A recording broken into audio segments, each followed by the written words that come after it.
یہ کہانی ہے 7 برطانوی شہریوں کی جو بھارت کے شہر جے پور کا رخ کرتے ہیں۔ ریٹائرمنٹ کے بعد ایک نئی زندگی کا آغاز کرنے کی خواہش، یا ایک بھرپور زندگی کی تلاش، یا تلاش اپنے کچھ پرانے جاننے والوں کی۔ ان شہریوں کو یقین ہے کہ بھارت میں ان کی یہ تمام خواہشیں پوری ہوں گی، اور جب وہاں بیسٹ ایکزاٹک میریگولڈ ہوٹل موجود ہے تو پھر گھبراہٹ کس بات کی؟ This building is in 100% ship-shape condition. لیکن یہ ہوٹل ان کی توقعات سے بہت مختلف نکلتا ہے۔ We fund you completely. You will? I most definitely will straight away in 3 months, okay? Dame Judi Dench نے اس فلم میں بیوہ خاتون ایولن کا کردار ادا کیا ہے۔ ان کے مطابق ایولن کا کردار ان سے بہت مختلف نہیں۔ وہ بھارت سے جس طرح متاثر ہوتی ہے، مجھے یہ دکھانے کے لیے ایکٹنگ کا سہارا بالکل نہیں لینا پڑا۔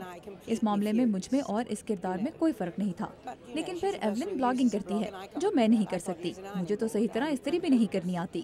ٹام ولکنسن نے فلم میں گراہم ڈیش وڈ کا کردار ادا کیا ہے۔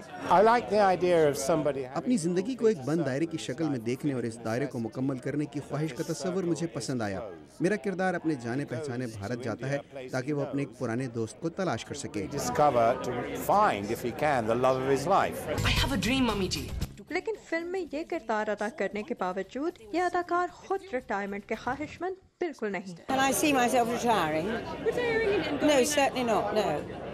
No, I hope not. There are times when I'm working and I just think, کام کرتے ہوئے کبھی کبھی میں سوچتا ہوں کہ بس بہت ہو گیا، اب میں بور ہو گیا ہوں، لیکن پھر کوئی نئی چیز شروع ہو جاتی ہے اور بوریت ختم۔ میں یہ کام چھوڑنے کا سوچ بھی نہیں سکتا کیونکہ میں نے ساری عمر یہی کام کیا ہے، میں اور کچھ نہیں کر سکتا۔ اور اگر غور کیا جائے تو یہ فلم واقعی ریٹائرمنٹ کے بارے میں نہیں ہے، بلکہ اس فلم کا پیغام یہ ہے کہ خواہ کچھ بھی ہو، امید کا دامن کبھی نہیں چھوڑنا چاہیے، کیونکہ کچھ پتہ نہیں آپ کا اگلا قدم آپ کو کس کارنامے کی طرف لے جائے۔ Amna Khan, Urdu VOA، Washington.